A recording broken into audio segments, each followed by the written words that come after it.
Bonjour, bonsoir, bonne nuit, je ne sais pas, bienvenue sur Radio Thaïlande. Alors je me plaignais hier dans un short, pour ceux qui ont remarqué, j'ai démarré maintenant des shorts que je ferai régulièrement.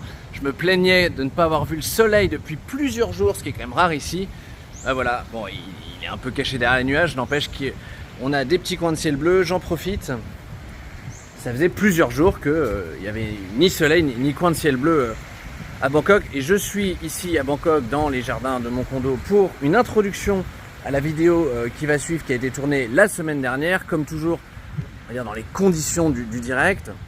En fait, petite intro pour prévenir qu'il y a deux sujets dans la vidéo qui va suivre. Au début, je pensais que le sujet principal serait une réflexion sur est-ce que c'est si mal de prendre l'avion, est-ce que d'un point de vue écologique, parce qu'il se trouve que la semaine dernière, j'ai pris 3 fois l'avion en 3 jours parce que j'ai fait Bangkok, Phnom Penh, Siem Reap, Bangkok. Et puis finalement, donc ça c'est évoqué à la fin, voilà, de 13 à 19 minutes de mémoire, vers la fin, les 5 dernières minutes, j'ai une réflexion sur ça. Est-ce que les transports aériens, c'est vraiment une priorité écologique? Et puis, en fait, finalement, tout le début de la vidéo, les 10 à 15 premières minutes, c'est mon déplacement de de Phnom Penh à Siem Reap. Tiens, je vais choper un bateau là, toujours sympa.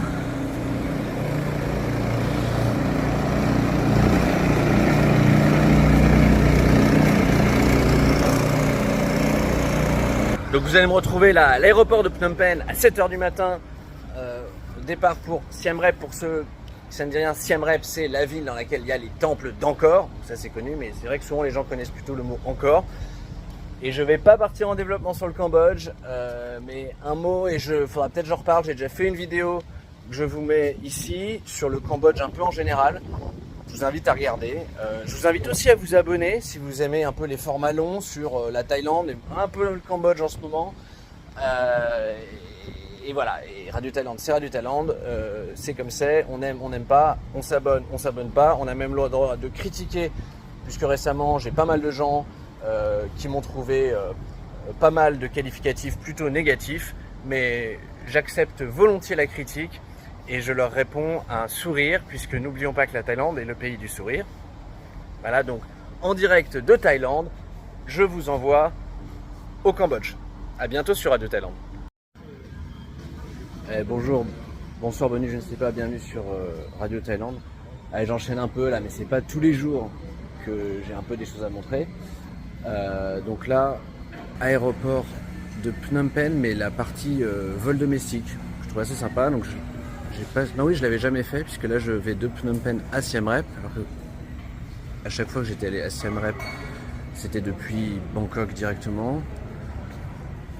Donc voilà, juste voilà, j'ai déjà bossé un peu là, un petit quart d'heure, une revue de contrat. Là, je suis pas très content, mais je vais pas rentrer dans les détails, voilà.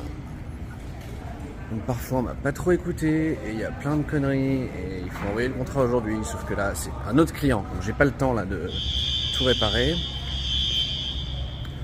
Et donc voilà, troisième vol en 2 jours, je rentre à Bangkok ce soir, un peu le sujet de cette vidéo.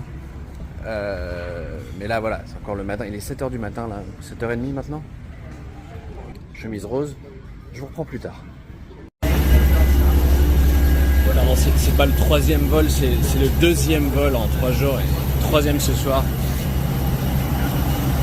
J'ai fait Bangkok, Phnom Penh, là je fais Phnom Penh, Siem Reap, et ce soir je fais Siem Reap, Bangkok. Donc il y a des vols directs de Bangkok à Phnom Penh et de Bangkok à Siem Reap. On développera en fin de journée, quand j'aurai fini mon travail, la notion un peu écologique, bilan carbone, aviation. Voilà, si on prend les choses à la lettre, là, je ne suis pas écologiste, donc je ne suis pas bobo. Mais ça, je vous l'avais pas, c'est dans des prises que j'avais éliminées. On en reparle un peu plus tard.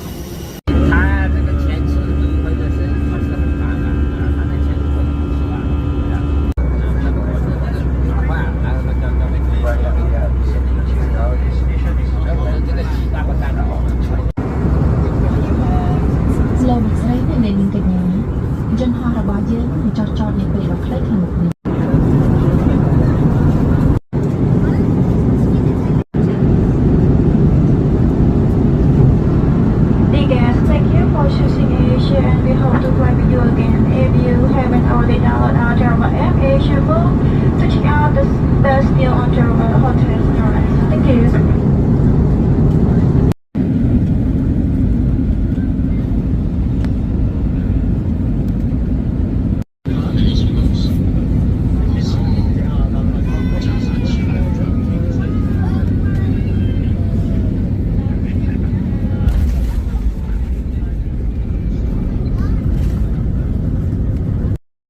Price grow like this one to you, it's okay, not so bad.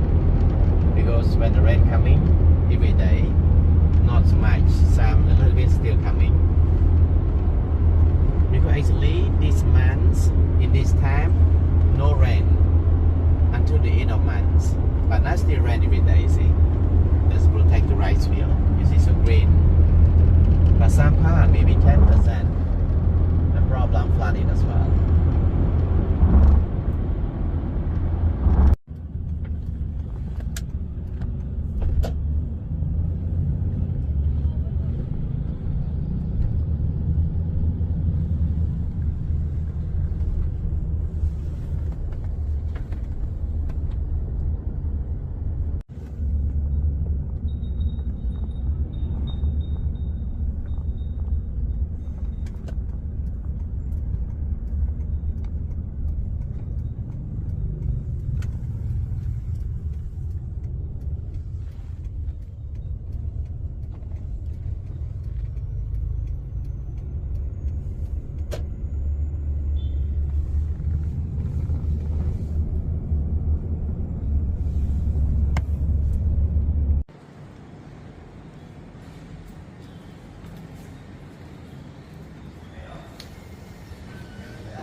Ah ouais, je suis arrivé. Je sais plus si j'avais fait une vidéo ici ou pas la dernière fois.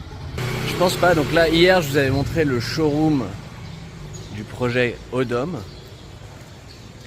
qui est à vendre sur plan, hein, dont la construction démarre tout juste à Phnom Penh. En revanche, ce projet, qui s'appelle Rose Apple Square, lui, est achevé. Donc par le même promoteur, Urban Living Solution, pour qui j'ai une mission de conseil un peu sur les problématiques de marketing et de management commercial pour les aider à se renforcer, ce qui sont déjà pas mauvais, hein, à atteindre encore plus d'acheteurs étrangers, notamment des investisseurs. De très haut projet. Et là, il y a un événement, auquel je vais assister avant une série de réunions sur effectivement la revue de marché par CBRE, qui est une grosse boîte immobilière ici. Alors, je dois être à moitié enregistré, mais moi je passe toujours, hein, vu que je connais les patrons. Ah ouais, n'oubliez pas que je suis arrogant. Ah, une petite note, hein, oui, je développerai pas le sujet bobo aujourd'hui, je ferai une vidéo là-dessus quand je serai à Bangkok et que j'aurai rien à montrer. Donc voilà, c'est simplement que dans une des définitions que j'ai lues récemment, le bobo est urbain, idéaliste, écologiste et arrogant. Donc oui, je suis arrogant. En revanche, est-ce que je suis écologiste? Pas si sûr, mais voilà. J'en dirai pas plus sur les bobos. Quand je vous reprendrai ce soir, après avoir tout fini, on discutera plutôt de la notion de émissions de gaz à effet de serre. Est-ce que c'est si mal que ça de prendre l'avion? Je pense que non. Il y a peut-être d'autres priorités, genre aider les pays asiatiques à mieux développer leur train par exemple. Voilà, allez, peut-être je vous montrerai un petit bout de l'auditorium si j'y arrive. លើកយកជា quoting price បានន័យថាតម្លៃ asking ដោយ developer ប៉ុន្តែអ្វីដែលគួរឲ្យកត់សម្គាល់មួយទៀតជាការអនុវត្តជាក់ស្ដែងនៅក្នុងទីផ្សារគឺ condo នៅរាជធានីភ្នំពេញមានកម្រិតរៀងខ្ពស់រវាង asking price បាទជាមួយនឹង Si tout est en cambodgien, je vais galérer un peu.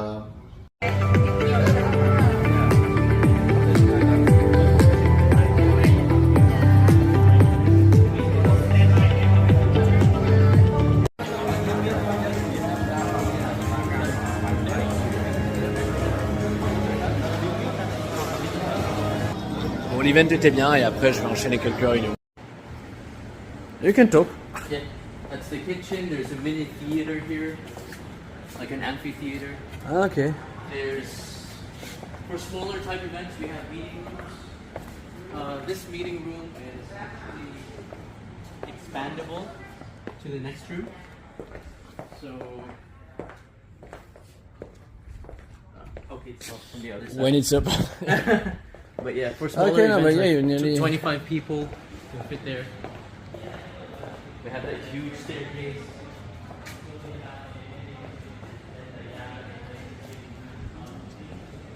We have many niches here where you can just have a quiet conversation.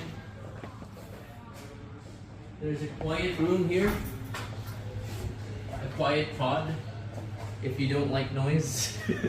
Yeah, I got this in my Bangkok office. I love these. Yeah. So, yeah. Upstairs? Yeah, let's go.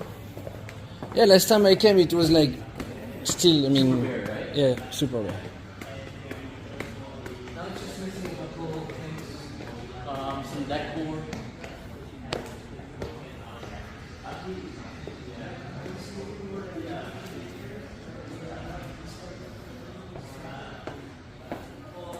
We have some private meeting rooms. Hey, so now I can relocate to Siem Reap. It looks really nice, yeah. Plus that door is connected to Vilea. And so that would be managed by the company you told me. I always forget the name. This is managed by Siem Reap Academy. Siem Reap Academy. So they are in charge of finding tenants, etc. Yes. Right?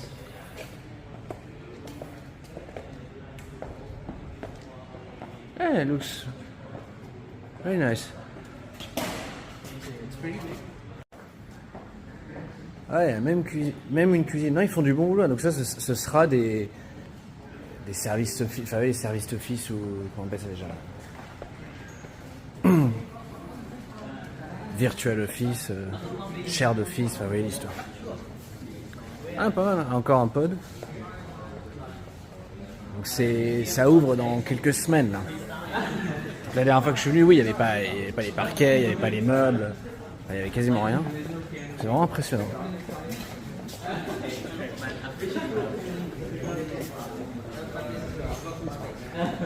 Là, il y a des photographes aussi.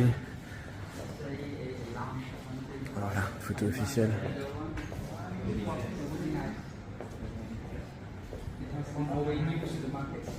Actually, the piano at the Dom, it's from Mr. Ling's house, and I asked him. Allez, entre deux rendez-vous, quand je vous dis que je connais les patrons, là j'ai une carte qui ouvre partout. J'adore, je leur dis, vous me filerez une carte pour que j'aille prendre quelques photos de la piscine. Ils me disent, tiens, ça, avec ça tu peux aller partout. Je dis, t'es sûr? Tu sais à qui tu donnes ça? Non ouais, oui, bah je fais un peu de la pub pour... Ouais, ULS, franchement, ils méritent. Eux, ils méritent leur pub, vraiment. Et ils me payent pas pour ça, hein. Enfin... Si, ils me payent pour faire de la pub pour eux, mais avec des budgets pour afficher des pubs au Japon, en Corée, à Singapour, à Hong Kong. Voilà. Radio Thaïlande ne fait pas partie de leur plan de communication. Il y a du vent. Ah, donc ça, ouais, c'est une résidence. Il y a des condos, comme on appelle ça ici, et des service apartments. Voilà.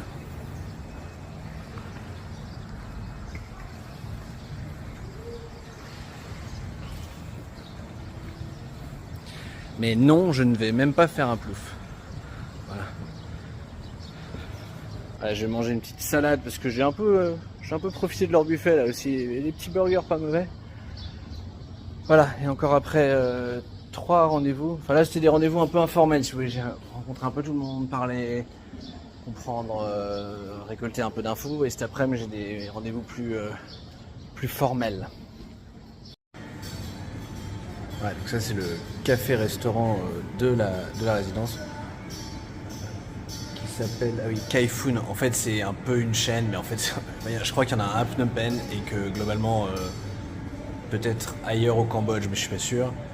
Et globalement ça appartient au proprio qui est aussi le promoteur, quoi, qui a différents business. Et donc voilà, comme promis, je déjeune léger. Voilà, ça a l'air du bif assez quali, comme on dirait. Une petite salade, vu que j'ai quand même un petit peu abusé des amuse-gueules à la sortie de la conférence. Et donc, oui, j'étais quand même censé parler.